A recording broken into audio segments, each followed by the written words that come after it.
what's happening? What's happening? Back on the hill, right where we started a couple of days ago. We're right back here, not as nice a day. It's a little bit cloudy, but you get out there anyway on a cloudy day. You don't worry about if it's not raining, let's do it, right? We're gonna start out just a few simple squats, And while you're squatting, you're warming up. I haven't even started yet.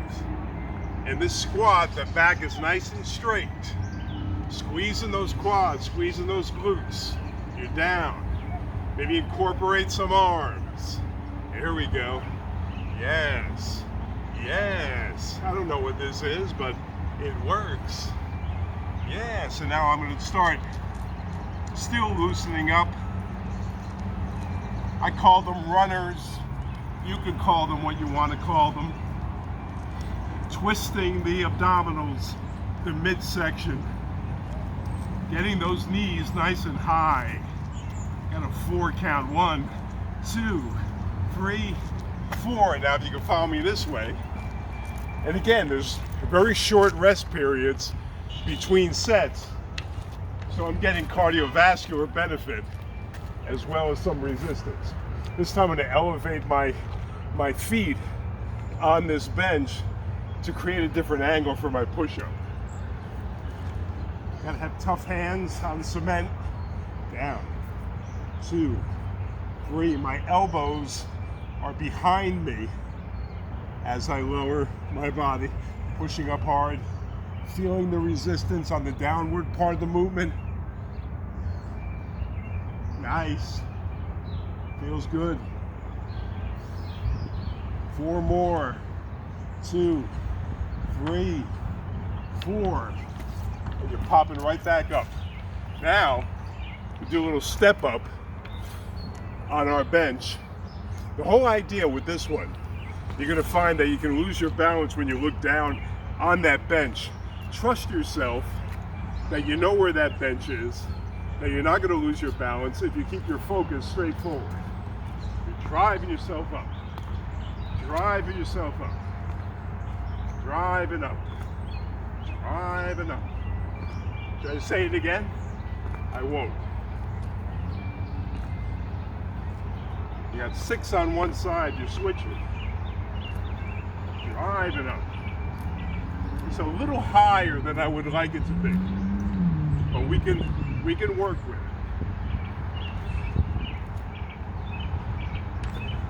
6. And when I do, I switch on a 6 count. We get 12 total on both legs. Drive it up. My head is forward. 3 more. 2, 3. Switching one last time. Driving up. Each time, driving up. Losing your balance a little bit. No, you're over there. 2 more. Nice. Now, just for the back, the hammies a little bit. You're down. 1, 2 count, back top. 1, 2. I got my feet shoulder width apart. 1, 2, and back. 1, a little bounce on the bottom. Yes. Notice my back is always straight. I'm never hunched.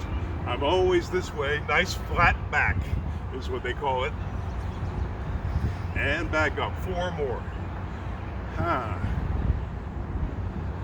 2 more. 1. Last one. Okay, now I'm going to take off again using my little hill that I have behind me. I'm kind of staying on the, I may go down there later on. If you can go pan here, you'll see how this is there. Thank you. Another variation is to get on that grass, and I will do that. The grass is a little long. It's a little wet out here. I'm just going to take off down the hill. Little back pedal skip. And I'm still moving. I'm still moving. Are you? I hope so. I'm going to take off at you as I can, as hard as I can.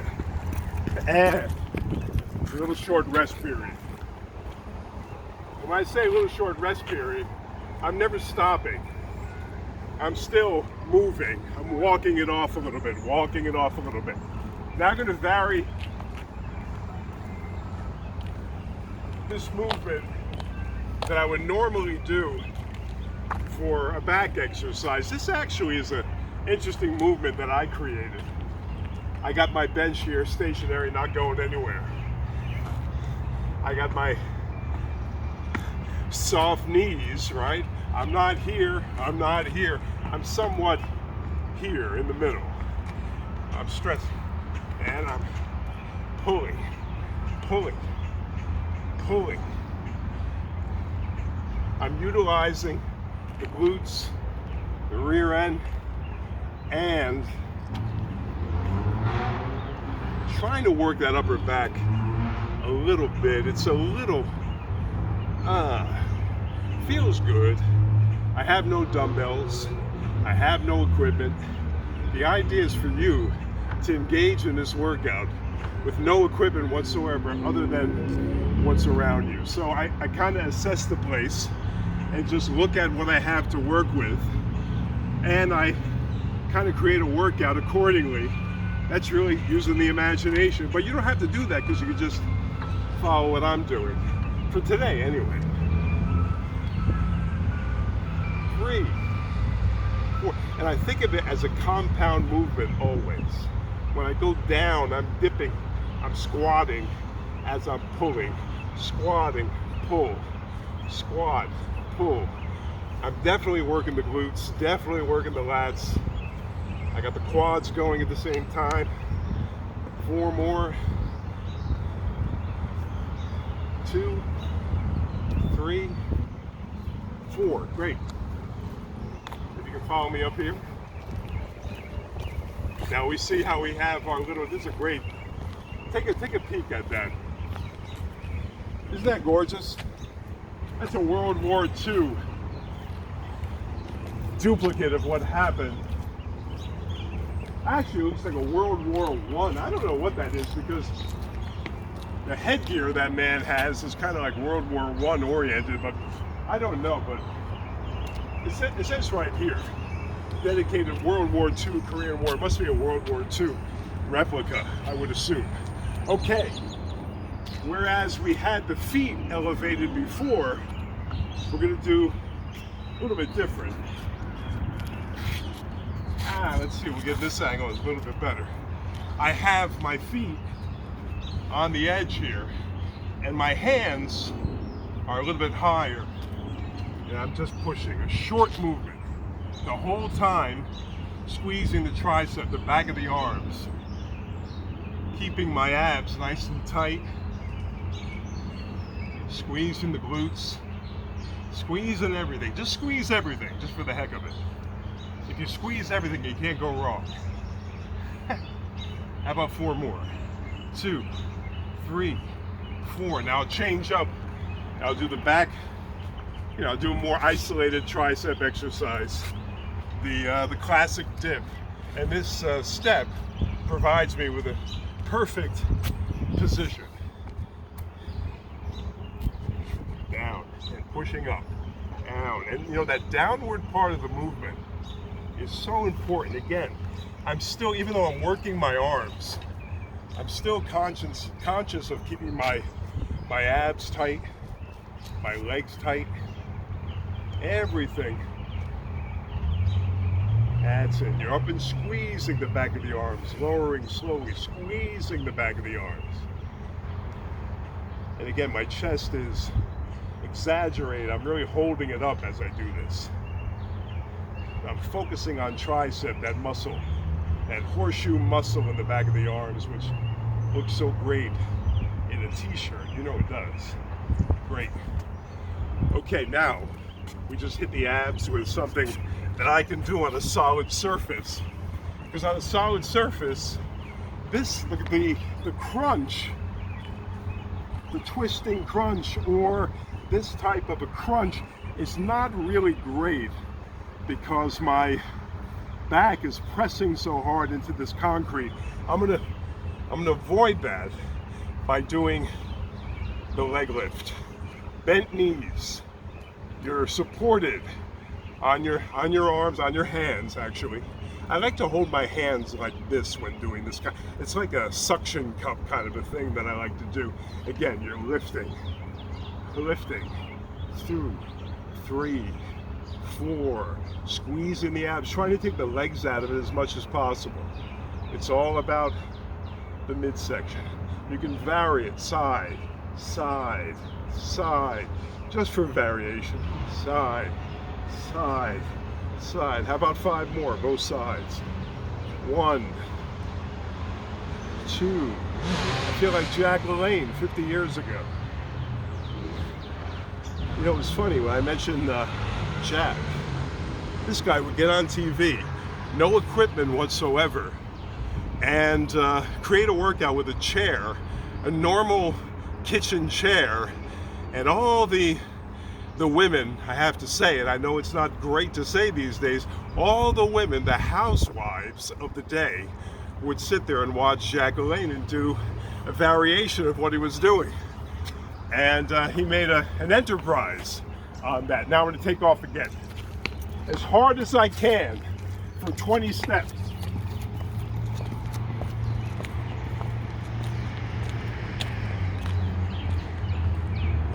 Now going back to the walking lunge. Walking lunge. The lunge. The back is straight. That's it. That's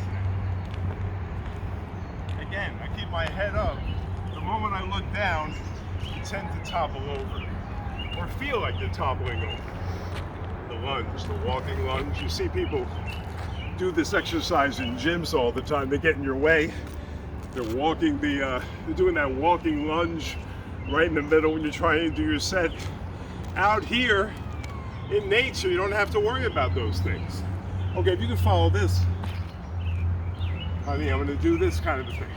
Little side, little side, little side, and 1, 2, 3, 4, 5, backside.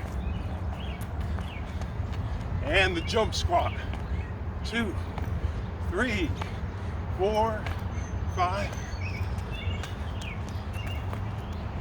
I know it looks goofy. 2, 4, 5, go back, crossover back, crossover back. 1, 2, 3, 4, 5. Little plyometrics.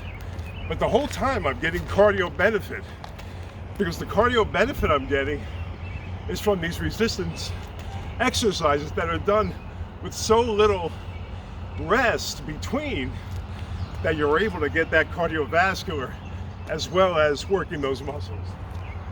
I'll go down on that hill like I told you before, walking down. And by the way, when you do these things, never go so hard that you can't speak. I mean, I'm winded, but I can speak to you. That's the idea. If you're going too hard, you won't be able to speak to your training partner. That means you're probably pushing yourself a little bit for the first few times. Down that hill. Hills are always a great thing.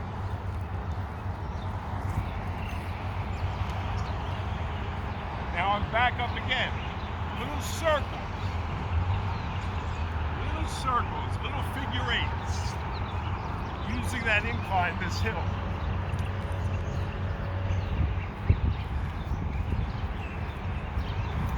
Working hard. Now back down again.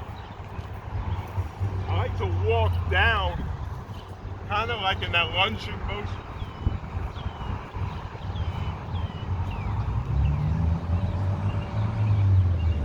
This time I'm varying it, going as hard as I can, with my knees up, right at you. I hit the top. How about 10 more squats? Nice and straight. 4, 5, 6, 7, 8, 9, 10. Now, last sequence for today.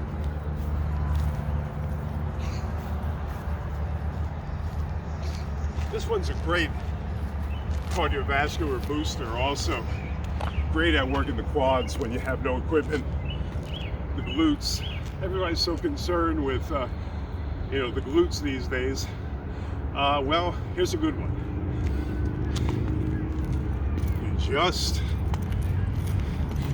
I like to put my hands there like a skater when I do these. I'm very light on my feet, I guess, and I'm alternating. How about 3 more?